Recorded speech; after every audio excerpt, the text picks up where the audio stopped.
Cauvery Business பார்த்துக்கிட்டு இருக்க வருங்கால கோடீஸ்வரர்களுக்கும் வணக்கம். இந்த வீடியோவில் எதை பற்றி பார்க்க போகிறோம் அப்படின்னா, இப்போ இந்த நேரத்தில் இந்த சினாரியோவில் உங்ககிட்ட ஒரு 10 லட்ச ரூபா இருந்துச்சுன்னா நீங்கள் எந்த ஸ்டாக்ல இன்வெஸ்ட் பண்ணீங்க அப்படிங்கிறத நம்ம டீட்டெயிலாக அனலைஸ் பண்ண போகிறோம். அதுக்கு தான் குவி ஜாயின் பண்ணுறார். So let's welcome. அதாவது நிஃப்டி 50 எடுத்துக்கிட்டிங்கன்னா 26,250க்கு மேலே இருந்தது. இப்போது 23,090 அந்த ரேஞ்சில் இருக்குது. நிஃப்டி நெக்ஸ்ட் 50 பார்த்தோம்னா 77,000க்கு மேலே இருந்தது. இப்போ அப்படியே இறங்கி 62,000 அந்த ரேஞ்சில் இருக்குது. அதே மாதிரி நிஃப்டி 500 எடுத்துக்கிட்டிங்கன்னா 24,490க்கு மேலே இருந்தது. இப்போ 21,300 அந்த ரேஞ்சில் இருக்குது. ஓகே, ஸோ எல்லாமே வந்து பயங்கரமாக டவுன் ஆகிருக்கு. அதுலேயும் மிட் கேப் அண்ட் ஸ்மால் கேப்பெல்லாம் பார்த்தோம்னா கடந்த 9 வருடங்களில் இல்லாத அளவுக்கு ஹிஸ்டாரிக்கலி சேஞ்ச் ஆகிருக்கு, இறங்கியிருக்கு அப்படின்னு சொல்கிறாங்க. ஸோ இப்படிப்பட்ட சிச்சுவேஷனில் நாம் எந்த இன்வெஸ்ட்மெண்ட் அவனியை சூஸ் பண்ணுறது? இப்போ வந்து என்கிட்ட ஒரு 10 லட்ச ரூபா இருக்குது, இல்லை உங்ககிட்ட ஒரு 10 லட்ச ரூபா இருக்குது அப்படின்னா என்ன பண்ணலாம் சொல்லுங்கள். சரி, அது போகிறதுக்கு முன்னாடி ஒரு ஸ்டாட்டிஸ்டிக்ஸ் என்னன்னு பார்த்துடலாம்.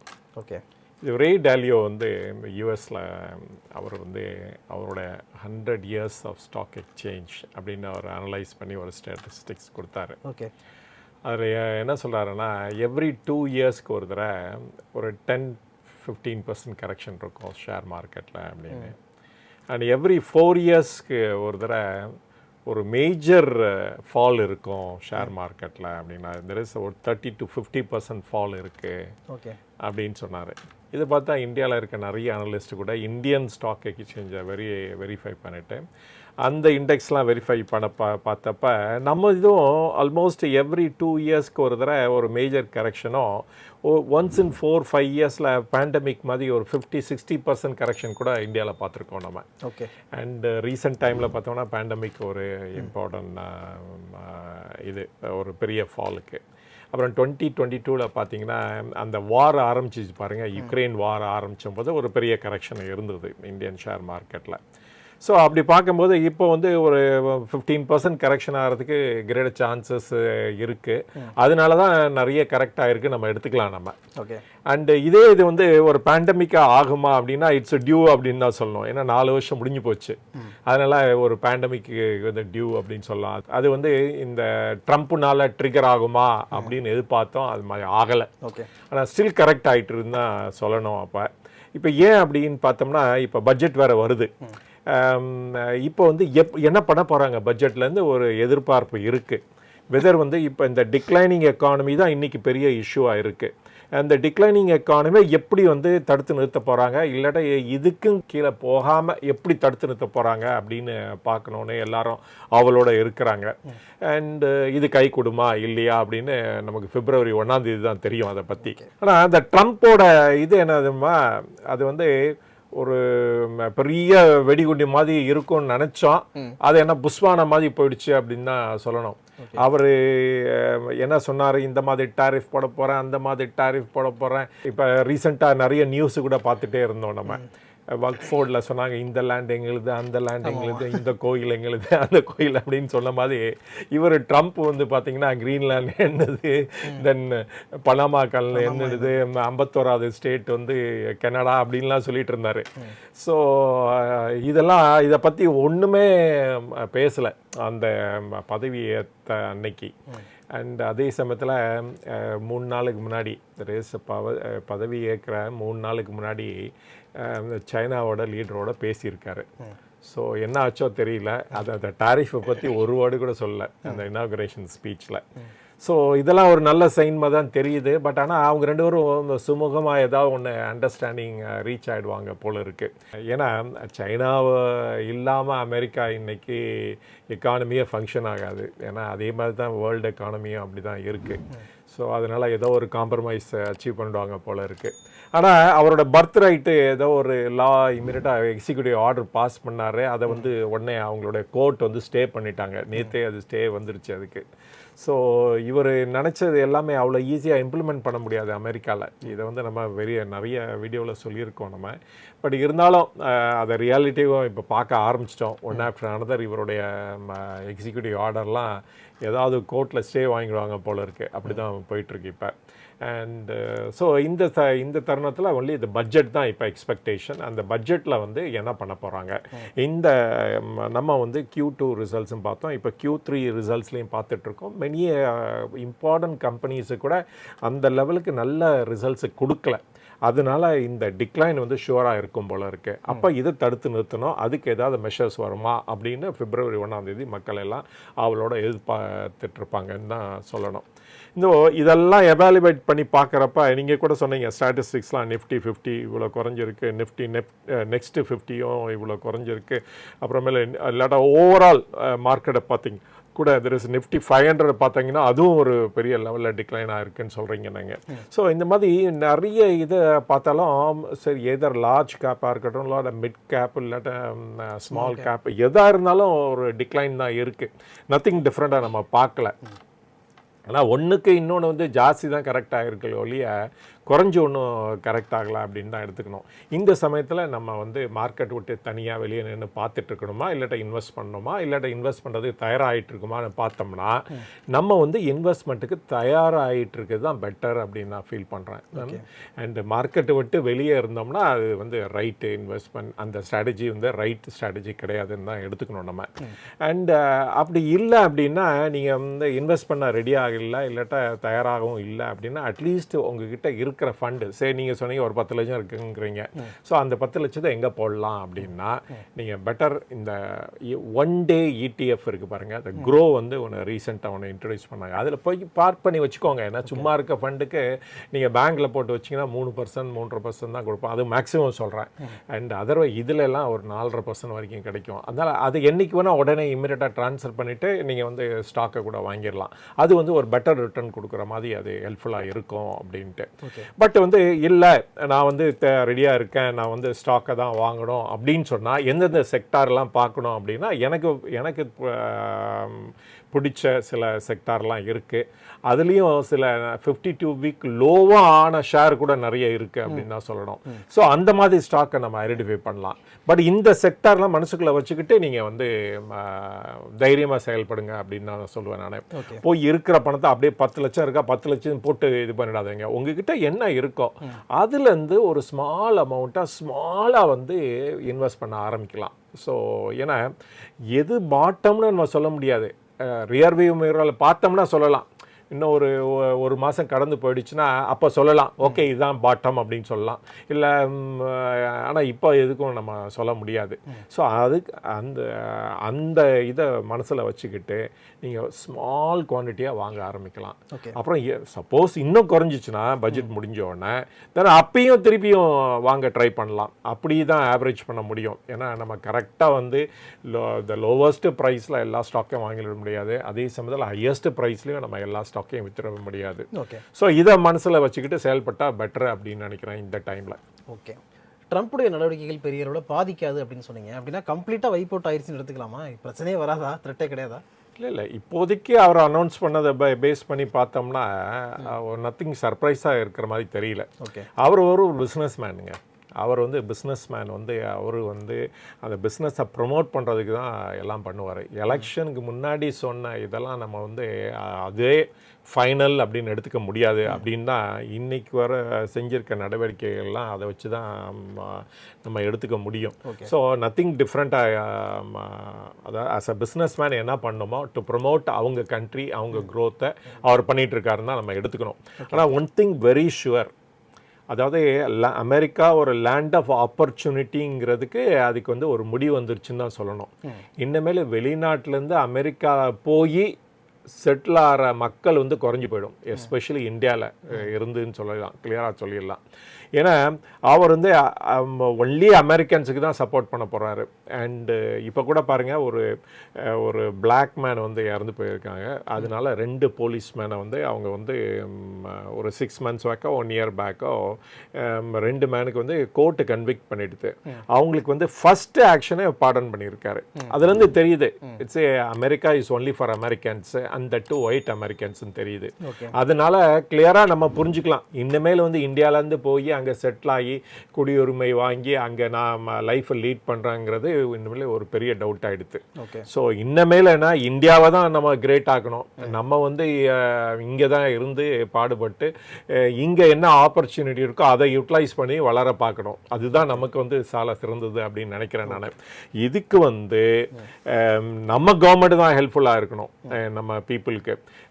அதுதான் நம்ம எதிர்பார்த்துட்டு இருக்கோம் இந்த பிப்ரவரி 1ஆம் தேதி பட்ஜெட்டில் அப்படின்னு நான் சொல்லுவேன். நான் கிளியரா இல்லை, இப்போ ஐடி செக்டர்லாம் ஏற்கனவே இருந்த மாதிரி நல்லாவே இருக்கும் அப்படின்னு எதிர்பார்க்கலாமா? இந்த டவுனை விட்டுருங்க, அதுக்கப்புறம் கேட்குறேன். சரி, அதுதான் சொல்கிறேன். இனிமேல் America is only for Americans அப்படிங்கிறப்ப அங்கே போய் ஐடி செக்டாரும் எதை நம்பி இருக்குது அப்படின்னா சம் அமௌண்ட் ஆஃப் இமிக்ரேஷன் அவங்க விரும்புவாங்க. ஏன் அப்படின்னா அந்த ஐடி செக்டாரே எப்படி ஒர்க் ஆகுதுன்னு பார்த்தீங்கன்னா ஆர்பிட்ரேஷனில் தான். இங்கே வந்து லோ வேஜ், அங்கே ஹை வேஜ். ஸோ இந்த லோ வேஜில் இருக்க பீப்புளோட டேலண்ட் அண்ட் ஸ்கில்லை யூஸ் பண்ணி தான் நீங்கள் சாஃப்ட்வேர் ப்ரொடியூஸ் பண்ணி அவங்களுக்கு வித்துட்ருக்கீங்க. இப்போ அந்த ஆர்பிட்ரேஷன் இல்லை, அங்கேயே நீங்கள் எடுத்து ஆளை ரெக்ரூட் பண்ணி நீங்கள் உங்கள் சாஃப்ட்வேரை ப்ரொடியூஸ் பண்ணணும்னு அந்த சிச்சுவேஷனுக்கு தள்ளப்பட்டீங்கன்னா எப்படி நீங்கள் ப்ராஃபிட்டபுளாக ரன் பண்ண முடியும்? ஏன்னா இவங்க எல்லாமே பண்ணுறதெல்லாம் பேக் எண்ட் ஆஃபீஸுக்கும் ஏன்னோ இந்த மாதிரி அப்ளிகேஷன் ஓரியன்ட் இதுக்கு தான் பண்ணிட்டு இருக்காங்க. அப்படி இருக்கும்போது நம்ம வந்து அதுலேருந்து விடுபட்டு நம்மளே புதுசாக கண்டுபிடிச்சி ஏதாவது பண்ணாதான் நம்ம வந்து அவங்களும் நம்மளை நோக்கி வருவாங்க. அப்போ வந்து வாலண்டியராக வந்து எங்கள் கண்ட்ரியில் செட்டில் ஆகிங்கன்னு சொல்லி அவங்களே நம்மளை வந்து இன்வைட் பண்ணுவாங்க. ஸோ அந்த சிச்சுவேஷனை தான் நம்ம எதிர்பார்க்கணும். இதே விஷயம் வந்து ஃபார்மா செக்டருக்கு அப்ளை ஆகுமா? ஃபார்மா செக்டார் என்ன அப்படின்னா அவங்க வந்து சீப் ட்ரக் நம்மக்கிட்ட வந்து எதிர்பார்க்குறாங்க, எஸ்பெஷலி இந்த ஜெனரிக் சைடில். இப்போ இந்த ஒசாம்பிக்கை எடுத்துக்கோங்களேன், இந்த ஆன்டி டயபெட்டிக் எடுத்துக்கோங்களேன். யூரோப்பில் வந்து அதோட விலை பார்த்தீங்கன்னா $1 தான். ஒரு இன்ஜெக்ஷன் வந்து $1 தான். ஆனால் அதே இது அமெரிக்கா போனீங்கன்னா $10 விற்கிது. அப்போ நேச்சுரலி ஒரு பிஸ்னஸ் மேன் வந்து எங்கே விலை ஜாஸ்தியாக இருக்கோ அங்கே போய் தான் விற்க ட்ரை பண்ணுவாங்க. அது வந்து பேட்டன் ட்ரக்காக இருக்கட்டும், இல்லை ஜெனரிக் ட்ரக்காக இருக்கட்டும். அப்புறம் இந்தியாவோட மார்க்கெட் ஷேர் பார்த்தீங்கன்னா nearly 40% of the world generic market. அப்போ நம்மளை விட்டால் வேறு யாரும் பண்ண முடியாது, இந்த சீப்பாகவும் பெஸ்ட்டாகவும் பண்ண முடியாது. நமக்கு வந்து நியர்லி 25 இயர்ஸ் ஆஃப் எக்ஸ்பீரியன்ஸ் இந்த லைனில் இருக்கிறனால, நம்மள இந்த வேர்ல்டு ரினவுண்ட் கம்பெனிஸ் வேறு இந்தியாவில் இருக்கிறனாலையும் தென் இவங்க நம்ம வந்து சீப்பாகவும் பெஸ்ட்டாகவும் பண்ண முடியாது. ஏன்னா largest FDA facilities outside USA பார்த்தீங்கன்னா அது இந்தியாவில் தான் இருக்குது. அப்போ எப்படி வந்து நம்மளை வந்து நம்ம கண்ட்ரியை ஒதுக்கி வைக்க முடியும்? ஸோ இதுதான் நமக்கு வேணும். எப்பொழுதுமே எது வேணும்னா நம்மளை விட்டு அவங்க எதுவும் பண்ண முடியாத அளவுக்கு நம்ம பண்ணோம். ஃபார்மாவில் நிறைய ட்ரக்ஸில் அது மாதிரி பண்ணியிருக்கோம். ஸோ அதனால் அவங்க விரும்பி நம்மளை நோக்கி வர்றதுனால இந்த சாஃப்ட்வேருக்கு பண்ணுற அதே ட்ரீட்மெண்ட் வந்து அவங்க ஃபார்மாக்கு அவ்வளோ ஈஸியாக பண்ணிட முடியாது. அஸ் லாங் அஸ் நம்மளோட குவாலிட்டியும் நம்மளுடைய ஜென்ரிக்கோட இது இருக்கும் பாருங்கள், அந்த பர்ஃபார்மன்ஸ் ஆர் அந்த பயோ ஈக்குவலன் இருக்கும் பாருங்கள், அது இருந்துச்சுன்னா நம்மளை யாருமே பீட் பண்ண முடியாது இந்த ஃபார்மா இண்டஸ்ட்ரியில். இப்போ உங்களுடைய பார்வைக்கு இந்தந்த கம்பெனியெல்லாம் கம்மியாக இருக்குது, இதெல்லாம் பெஸ்ட்டாக இருக்குது, இந்த செக்டர்லாம் நல்லா இருக்குது அப்படின்னா இது சொல்லுவீங்க? டெஃபினட்டாக இது ஸ்டாக் ரெக்கமெண்டேஷன் கிடையாது. இந்த ஸ்டாக்ஸ்லாம் ரொம்ப லோவாக இருக்குது, சில ஸ்டாக்ஸ் வந்து குறைஞ்சிருக்கு. எப்பொழுதும் எப்படின்னா மார்க்கெட் கரெக்ட் ஆகும்போது மிக பார்க்கலாம், நல்ல பர்ஃபார்ம் பண்ணுற கம்பெனிஸ்லாம் கரெக்ட் ஆகும், ஆனால் ஃபால் ஆகாது. அதுதான் முக்கியமாக பார்க்கணும். அதனால அந்த மாதிரி ஃபாலான கம்பெனியை எடுத்து நம்ம வந்து தரவாக அனலைஸ் பண்ணோம். Q3 ரிசல்ட்ஸ் எப்படி இருக்குது, Q2வில் எப்படி இருக்குது, அதுக்கு இது பெட்டராக இருக்கா அப்படிங்கிறத பார்க்கணும், எக்ஸாமின் பண்ணணும். அந்த மாதிரி பார்க்குறப்ப எனக்கு நிறைய கம்பெனிஸ் தோணுது. எஸ்பெஷலி அந்த வெல்த் மேனேஜ்மெண்ட் சைடு இல்லாட்டா ஸ்டாக் எக்ஸ்சேஞ்ச் ரிலேட்டட் ஷேர்ஸ் எனக்கு வந்து ரொம்ப அட்ராக்டிவாக தோணுது.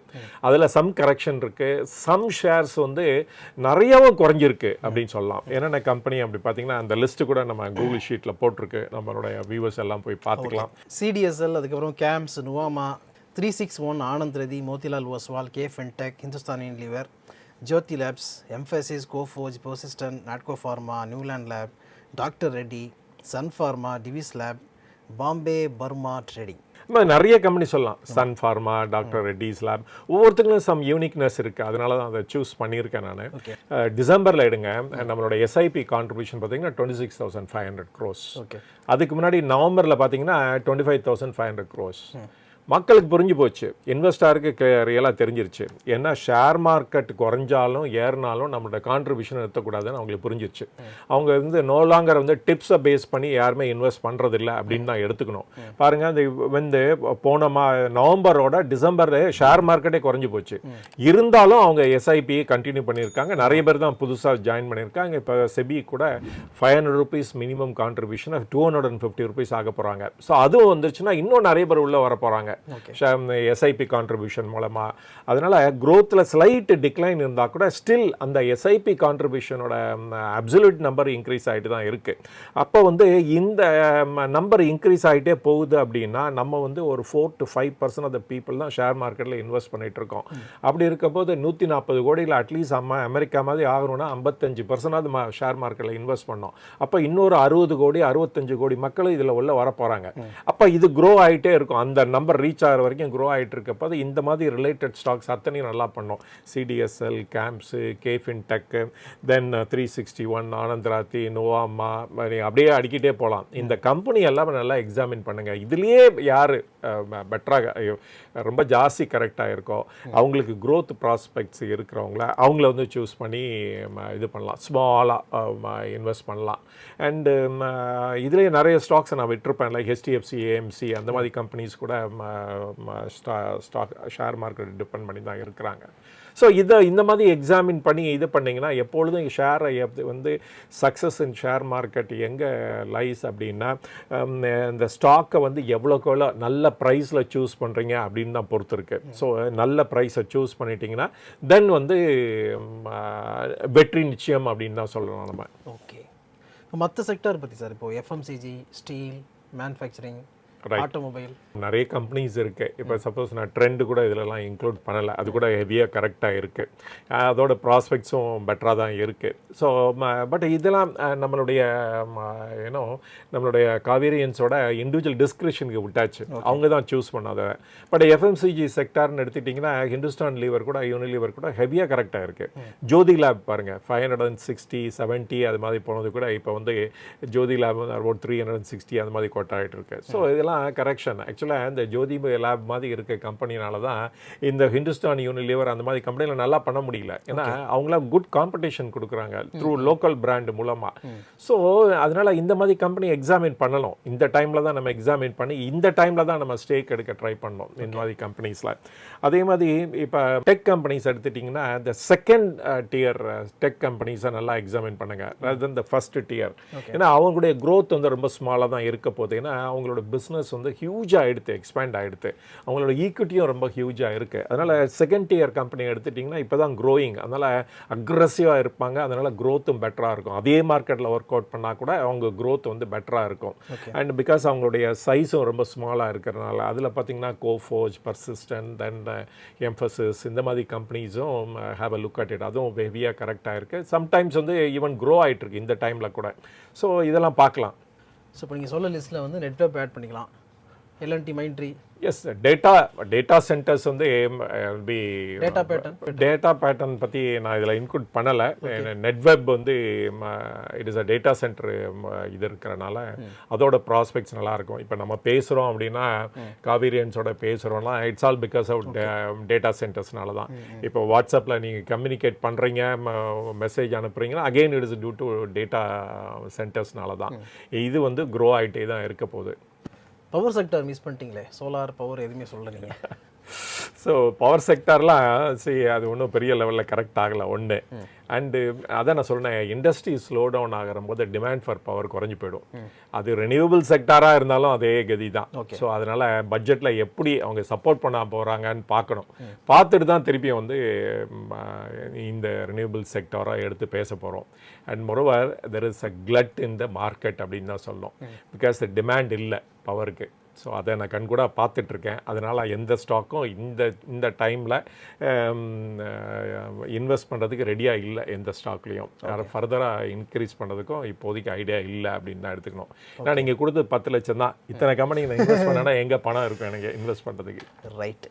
இன்றைக்கி காலையில் குருஜியோடைய மீட்டிங் வந்து ரொம்ப நல்லா போச்சு, நிறைய பேர் ஜாயின் பண்ணாங்க. இதே மாதிரி அடுத்த வாரம் மீட்டிங் சனிக்கிழமை இருக்கான்னு கேட்டிங்கன்னா இல்லை, அது சண்டேவுக்கு நாங்கள் போஸ்ட்போன் பண்ணுறோம். எதுக்காகன்னு பார்த்தீங்கன்னா பட்ஜெட் ஸ்பெஷலாக வச்சுக்கலாம் அப்படின்னு பிளான் பண்ணியிருக்கோம். அதனால் வர்ற ஞாயிற்றுக்கிழமை நடக்க போகிற அந்த மீட்டிங்கில் நீங்கள் கலந்துக்கணும்னு நினச்சிங்கன்னா cauverybusiness.in அப்படிங்கிற நம்மளுடைய வெப்சைட் இருக்குது. அந்த வெப்சைட்டுக்குள்ளே வாங்க, அதற்கான டீட்டெயில் உங்களுக்கு கிடைக்கும். இது வரைக்கும் cauverybusiness.in நீங்கள் சப்ஸ்கிரைப் பண்ணலன்னா இமீடியட்டாக அதை பண்ணுங்கள். உங்களுக்காக நிறைய புதிய விஷயங்கள் காத்துக்கிட்டு இருக்கு. ஓகே, இதே மாதிரி உங்ககிட்ட ஒரு 10 லட்சம் இருக்குன்னா அதை எதில் கொண்டு போய் போடுவீங்கிற லிஸ்ட்டை நீங்களும் கொடுங்க, எல்லாரும் பார்த்து பயனடைஞ்சிக்கிட்டோம்.